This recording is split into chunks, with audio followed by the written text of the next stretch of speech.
Bismillahirrahmanirrahim. Assalamualaikum warahmatullahi wabarakatuh. Salam sejahtera untuk kita semuanya, sahabat Dalyana Berbagi dimanapun saja berada. Jumpa lagi kita melalui channel Dalyana Berbagi ini, channel yang membagikan berbagai pengetahuan terkait dengan pendidikan dan pembelajaran, termasuk di dalamnya adalah informasi terkait dengan pendidikan dan pembelajaran serta pendidikan dan pelatihan. Kali ini kembali saya akan melanjutkan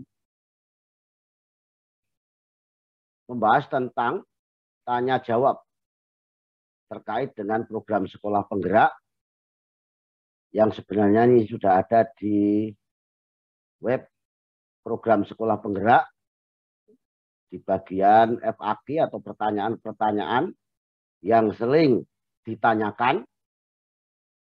Kali ini adalah bagian ketiga, yaitu tentang keikutsertaan program sekolah penggerak, yakni masalah kriteria dan kuota. Ini pertanyaan ke-11 sampai ke-17. Bagaimana pertanyaan-pertanyaan dan jawaban-jawabannya akan saya sampaikan melalui share screen berikut ini.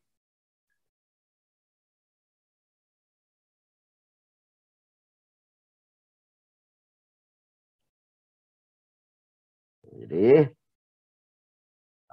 pertanyaan ke-11 sampai ke-17, yaitu apakah kaitannya sekolah penggerak dengan organisasi penggerak? Apakah sekolah yang didampingi oleh komunitas penggerak itu bisa ikut program sekolah penggerak? Apakah daerah yang telah ada komunitas penggerak bisa ikut program sekolah penggerak?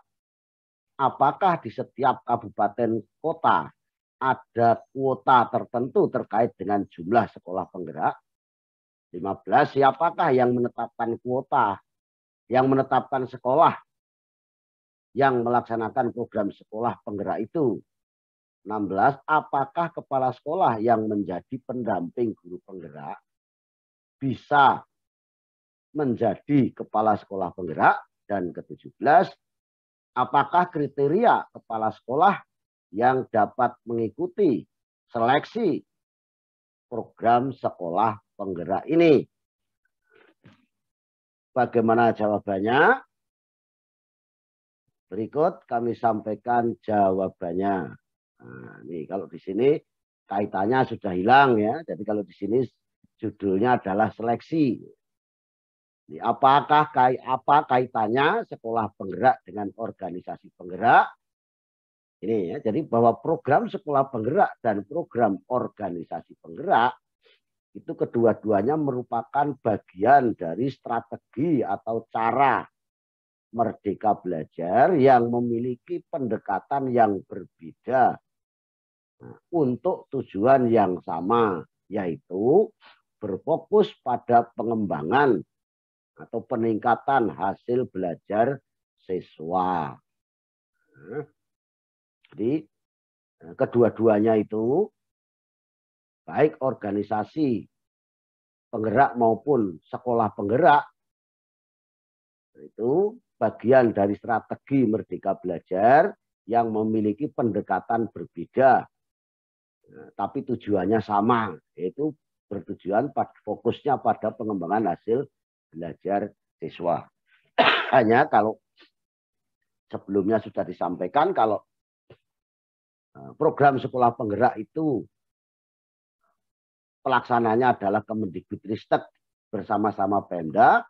Kalau program organisasi penggerak itu dilaksanakan oleh organisasi yang telah mengikuti seleksi dan telah dinyatakan lolos sebagai organisasi penggerak yang juga bersama-sama dengan pemerintah pusat, dalam hal ini Kemendikbudristek, dan pemerintah daerah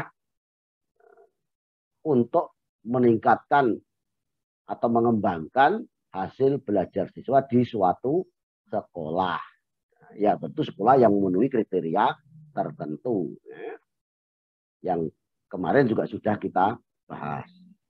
Nah, sedangkan pertanyaan nomor 12, apakah sekolah yang bermitra dengan komunitas penggerak atau organisasi penggerak bisa ikut program sekolah penggerak? Nah, ini penting karena ada sekolah yang sudah ditangani oleh organisasi penggerak, apakah boleh sekaligus ikut program sekolah penggerak? Nah, ini jawabannya. Sekolah yang telah disertai komunitas atau organisasi penggerak belum bisa ikut program sekolah penggerak.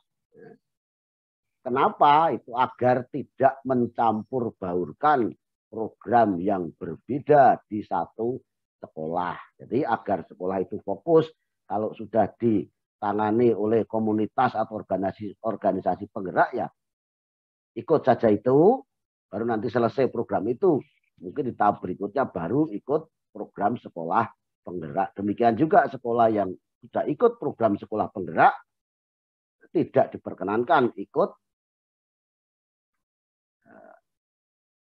program yang ditangani oleh organisasi atau komunitas penggerak yang telah ditetapkan.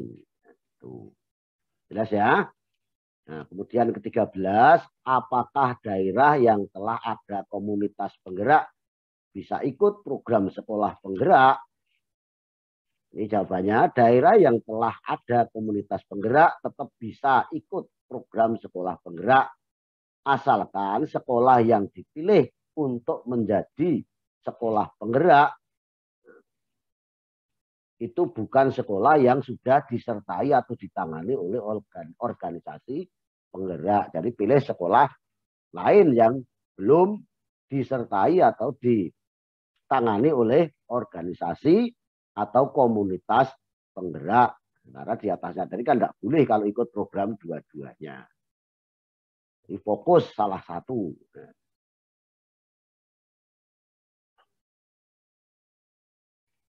Tadi sampai pertanyaan nomor berapa ini tadi? Oh, sampai 17 ya. Sekarang nomor 14. Apakah di setiap kabupaten kota ada kuota jumlah sekolah penggerak? Ada kuota jumlah sekolah penggerak di setiap kabupaten kota. Meskipun hingga saat ini belum di semua kabupaten kota. Tapi tahun depan, kalau tidak tahun depan ya tahun depannya lagi, itu semua kabupaten kota akan ada kuota tertentu untuk jumlah tertentu atau kuota jumlah sekolah penggerak.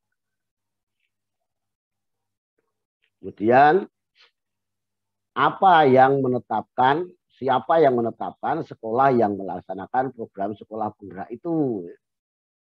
Sekolah yang melaksanakan program sekolah penggerak itu akan ditetapkan oleh panel yang terdiri dari pemerintah daerah dan Kemendikbudristek. Jadi setelah melalui seleksi, kemudian diperoleh nilai, baru kemudian diadakan rapat bersama antara perwakilan dari Kemendikbudristek dengan pemerintah daerah untuk menetapkan sekolah-sekolah mana yang menjadi sekolah penggerak, tentu disesuaikan dengan kuota atau jumlah yang ditetapkan untuk kabupaten kota tersebut. Tidak boleh melebihi kuota, lalu dananya tidak cukup. Ya. Kemudian apakah kepala sekolah yang menjadi pendamping guru penggerak bisa menjadi kepala sekolah penggerak? Jawabannya, kepala sekolah yang saat ini menjadi pendamping atau pengajar calon guru penggerak diperbolehkan. Jadi boleh ya mengikuti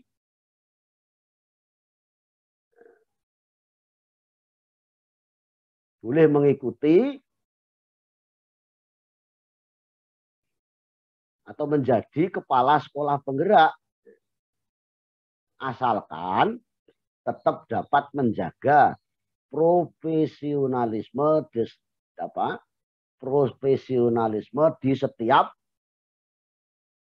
perannya, setiap online ya, di setiap perannya. Jadi artinya kepala sekolah yang menjadi pendamping guru penggerak itu boleh bisa ikut menjadi kepala sekolah penggerak asalkan tetap dapat menjaga profesionalisme di setiap peran yang dia lakukan. Jadi kalau pas berperan sebagai pendamping guru penggerak ya profesionalisme di situ. Kalau ketika berperan sebagai kepala sekolah penggerak ya harus profesional dia sebagai seorang kepala sekolah penggerak. Nah, yang terakhir 17. Apakah kriteria kepala sekolah yang dapat mengikuti seleksi sekolah penggerak? Ini terdapat kriteria umum dan kriteria seleksi. Nah, ini kriteria umum ada 6. Yang pertama, memiliki sisa tugas sebagai kepala satuan pendidikan setidaknya 1 kali masa tugas. Artinya masa tugas kepala sekolah itu kan 4 tahun. Jadi kepala sekolah tersebut paling tidak memiliki sisa masa tugas minimal 4 tahun di sekolah itu. Karena tidak boleh diganti dan tidak boleh dipindahkan. Aturannya begitu. Ya. 2, terdaftar dalam data pokok Dapodik, data pokok pendidikan atau Dapodik, membuat surat pernyataan yang dijelaskan pada poin 1 di atas. Jadi ini artinya surat pernyataan bahwa masih memiliki sisa masa tugas minimal 4 tahun atau minimal 1 kali masa tugas. Keempat, melampirkan surat keterangan sehat jasmani, rohani, dan bebas narkoba, psikotropika, dan zat aditif. Itu nanti jika dinyatakan lulus pada seleksi tahap 2. Ini seleksi tahap 1 tidak perlu dulu melampirkan ini. Kalau nanti dinyatakan lulus seleksi tahap 1, baru ini dilampirkan. Kelima, tidak sedang menjalankan disiplin. Tidak sedang menjalankan hukuman disiplin sedang dan atau berat sesuai ketentuan peraturan perundang-undangan yang berlaku. Keenam, tidak sedang menjalani proses hukum sesuai ketentuan perundang-undangan yang berlaku. Jadi itu adalah kriteria umum. Sedangkan kriteria seleksi, yang pertama, memiliki tujuan atau misi yang akan dilaksanakan. Kedua, memiliki kompetensi kepemimpinan pembelajaran. 3, memiliki kemampuan membantu atau coaching atau mentoring. Keempat, memiliki kemampuan membangun kerjasama. 5, berorientasi pada pembelajaran. Keenam, memiliki kematangan moral. Nah, ini nanti akan diketahui atau akan ditunjukkan melalui seleksi. Nah, dalam seleksi itu nanti Bapak Ibu calon kepala sekolah ada mengisi data diri, ada mengisi isei, ada mungkin kurikulum vitae, dan pengalaman-pengalaman yang harus dituliskan di dalam isei sehingga akan nampak di sini. Di samping itu juga nanti akan dilihat melalui seleksi kemampuan mengajar dan wawancara. Nah, sehingga ini yang menjadi kriteria dalam seleksi sebagai calon kepala sekolah penggerak. Nah, kalau lolos dalam seleksi itu, maka nanti sekolahnya akan terpilih menjadi sekolah penggerak. Kiranya demikian, mudah-mudahan ini menambah semangat kepada Bapak Ibu, khususnya para kepala sekolah, untuk bisa mendaftar sebagai calon kepala sekolah penggerak, sehingga nanti sekolahnya bisa menjadi sekolah penggerak. Tentu kalau kabupaten kotanya sudah ditetapkan kuota. Nah, karena belum semuanya untuk saat ini. Nah, tahun depan nanti kita lihat apakah di kabupaten kota Bapak Ibu itu ada kuota sekolah penggerak. Kalau ada silahkan nanti mendaftar. Nah, dengan kriteria dan syarat-syarat tadi ada kriteria umum dan kriteria seleksi. Mudah-mudahan bermanfaat. Kalau ada hal yang kurang berkenan, mohon dimaafkan. Saya akhiri, bila taufik wal hidayah. Assalamualaikum warahmatullahi wabarakatuh. Salam sejahtera untuk kita semuanya. Terima kasih.